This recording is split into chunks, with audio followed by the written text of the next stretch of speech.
Engaging in regular physical activity fosters a deep connection between the mind and body. Come get some!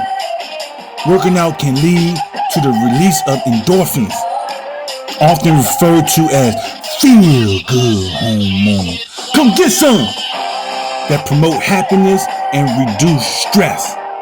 This physiological reaction can help shift the mindset from negative self-talk to a more positive and empowered self-image.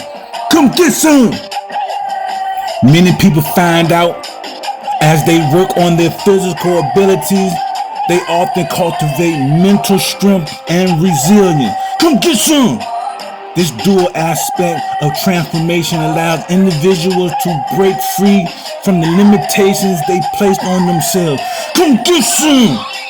As empowered mind coupled with a healthier body acts as a catalyst for profound personal change.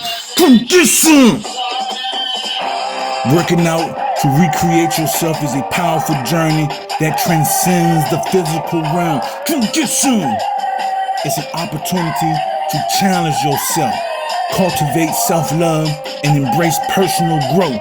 Come get some! With the right mindset, supportive community, realistic goals, and the willingness to explore new experiences, you can successfully embark on this transformative path. Come get some! So lace up your Snickers, step into the gym, and begin the empowering journey to become the best version of yourself. Come get some, sucker!